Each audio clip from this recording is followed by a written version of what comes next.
Donald Trump just got shot at one of his rallies. How do you feel about that? Yeah, like it's just bad for our country, bad for democracy. It's pretty sad, yeah. And like, don't love the guy, but it's sad to see that it's come to this. Do you think that the Secret Service let the guy shoot him? No, I don't. Do you think it was just a fail on their part? I think the Secret Service probably is very skilled and did what they could to, make sure that place was secure. And yeah, I'm not really sure they could have done anything more. Okay, what about you? Yeah, I think it was a fail. They probably should have stopped him. Yeah. A bullet couldn't stop Trump. A virus just stopped Biden. You've got the nominees of this party getting their butts kissed. Biden's getting his butt kicked by his own party. The Democrats are coming apart. The Republicans are coming together. Donald Trump faked his assassination attempt. No, thank you. This assassination attempt changed the timeline. Yes, thank you. Will Donald Trump win the next presidential election? Now's the time. You know how you stop this? You elect Trump. And the will of the people landslide. You elect him and you say, let's get after the CIA, let's get after the FBI, let's get after this corruption. Let's all bind together. All we have to do is vote and speak fundamentally our disagree. Right. Hey guys. And if you guys had to vote for one, who would you vote for? Trump or Biden? Biden, yeah. How come? Because,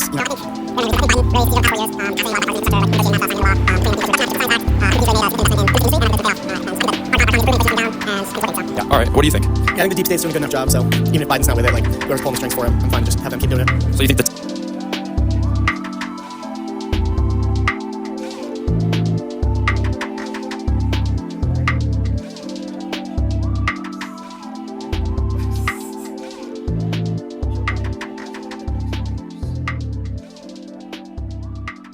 Oh, interesting. Thank you.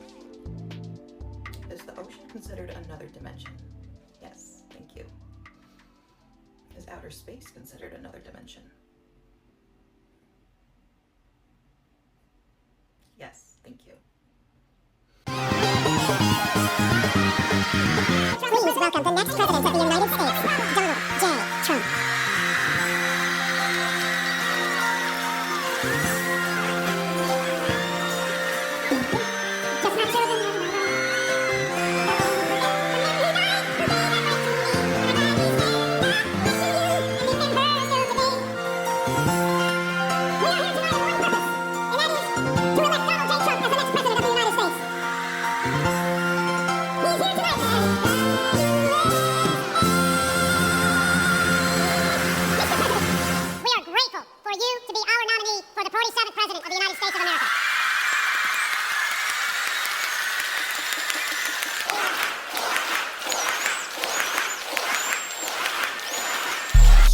The theme of the first night, as I know Sagar discussed, was, and you were there as well, make America wealthy again. And the theme of last night was make America safe again. We're just kind of going down the line here this week. But what's interesting about that is the safety issue, the crime issue. I mean, they had an incredible speech from a woman who lost her son to fentanyl. I mean, it was incredible. And real stories of people who had lost loved ones to crime and to drugs. And interestingly enough, when we were talking about Trump being sort of, what was the word you used? I really liked it, somber. Trump being somber, stoic, maybe a little lower key than you normally see Trump.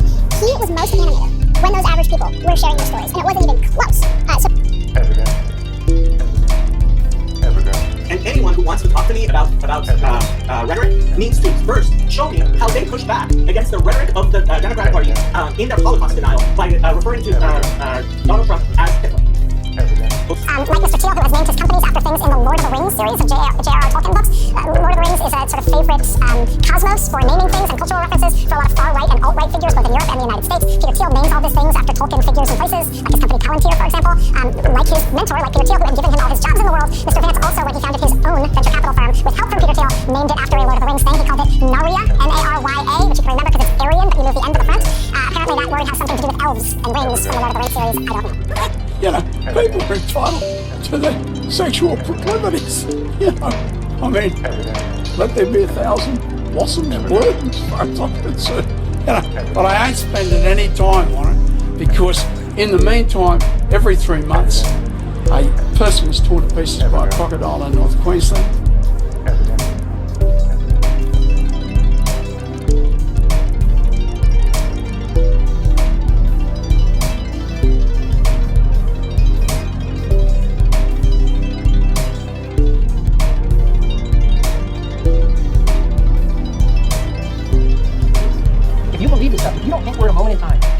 time to stand up and come together. And I know, like, the biggest thing that happened to me, and I'll be quiet now, I figured this out 4.5 years ago with my mother-in-law.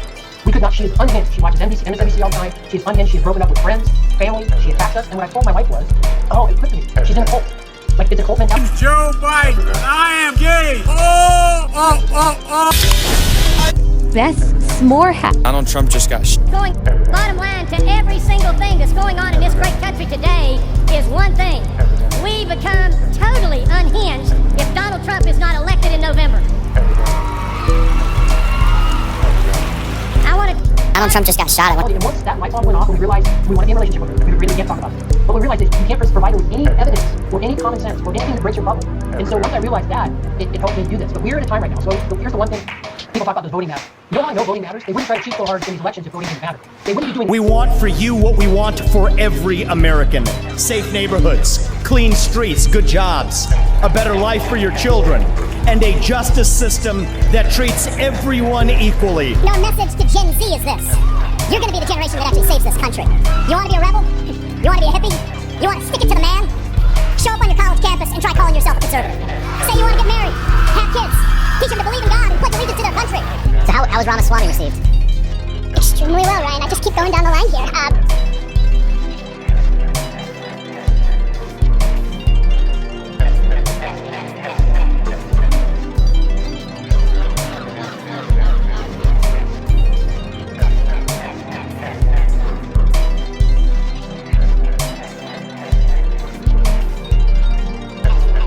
Normal Americans were sharing their personal stories of tragedy and loss to crime and drugs. Donald Trump that was by far when he was most animated. He seemed to be enjoying those speeches the most, and more than any of the politicians, honestly. So I think, you're still hearing this. The themes are just not compartmentalized because they're so on message, right? They're so on message about Biden inflation and Biden migrant crime every day. And so the compartmentalization is almost an afterthought because right now Republicans are trying to be kind of transcendent and almost uninteresting, right? Like now Biden is kind of the chaos candidate and they're trying to just stay on message, which is kind of a quick turn of events. There was a little fun chaos on the floor this week.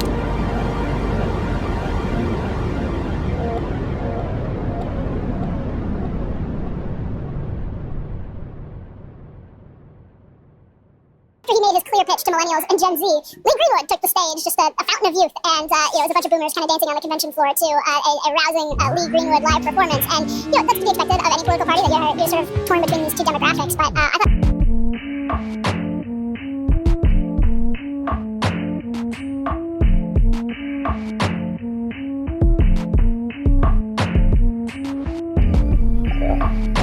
How does that happen? You get everybody else. You're like, no, no leaders, until you're the only one left.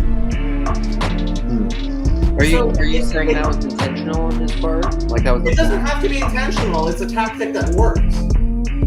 Does it matter if it's intentional? There's a level of negligence.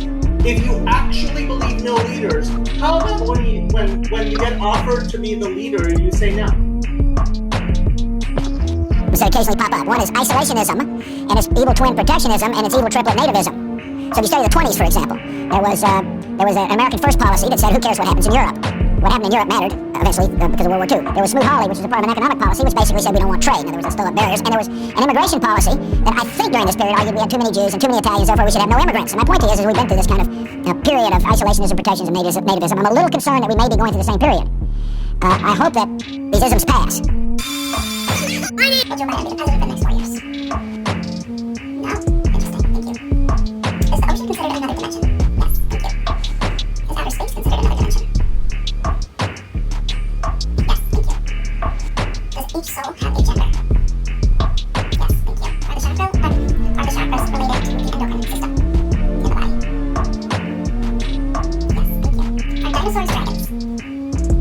Yes, thank you. Are plants actually red? Is the biblical description of the firmament considered to be the ozone layer? Yes, thank you. Does AI control our government? Yes, thank you. Is God a union between 3 energies? Yes, thank you. Are stars related to souls? Yes, thank you. Do we have more than one soulmate? Yes, thank you. Is that due to free will? Yes, thank you. Do we have more than... think that's the same as it would have been anyway. And they got to see Nikki Haley bending the knee last night, speaking of Trump supporters. So let's roll a little bit of her speech. I want to hear your reaction to how she was received. President Trump asked me to speak to this convention in the name of unity. It was a gracious invitation, and I was happy to accept. I'll start by making one thing perfectly clear. Donald Trump has my strong endorsement, period.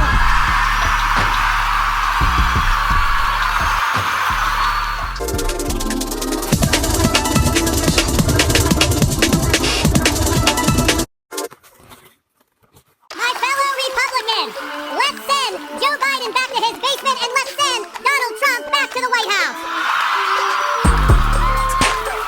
Life was more affordable when Donald Trump was president. Our border was safer under the Trump administration, and our country was respected when Donald Trump was our commander-in-chief. After all, if not us, who? And if not now, when? Let's make the 45th president of the United States the 47th president of the United States. Let's elect Republicans up and down the ballot, and let's heed the call of our party's nominee to fight, fight, fight for these United States. Thank you. God bless you. Let's win in November. Thank you so much. So unfortunately, the Florida governor couldn't quite get out of that manly joke without a voice crack. But otherwise, how did his speech land with people? Really well. He was really well received.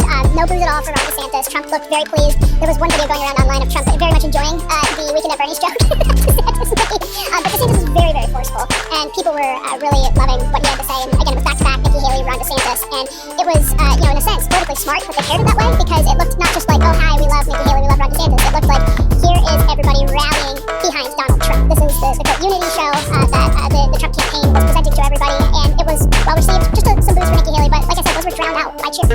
Let me just say something about what Luke says. Luke says politics is where we see a lot of smoke and mirrors and lobbying.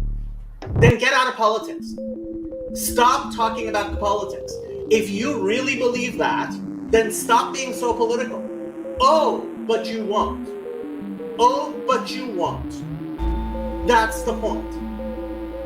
That is the point. And the people that are sitting on the sidelines right now, and I told Luke, claiming to sit on the sidelines, they don't actually sit on the sidelines. But even if they don't, they literally they will lose the country.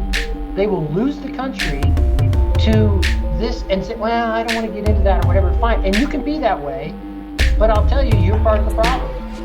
So to steel man my position, as my daughter across the room just goes like this, it's like, who cares what you say? Blah blah blah blah blah. There's clearly a reason why we should be voting for him.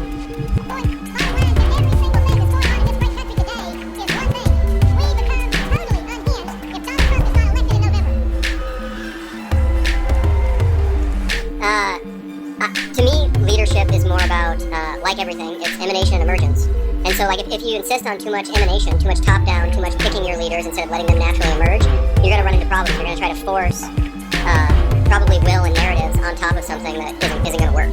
So, like, very often, I agree completely with what Sally Jo was saying. There's going to be hierarchies that are going to be there no matter what. And you can acknowledge them or not acknowledge them. And sometimes you can, like, pick a leader, which may or may not be the actual leader that everybody acknowledges voluntarily on their own, which would be the true emergent leader. Symmetrical argument now. I'm glad you're here, Luke. Let Aaron and Luke talk. Go ahead. I missed a lot of what happened, so I'm kind of curious of joining the conversation. But personally, I'm kind of burnt out on politics too. That's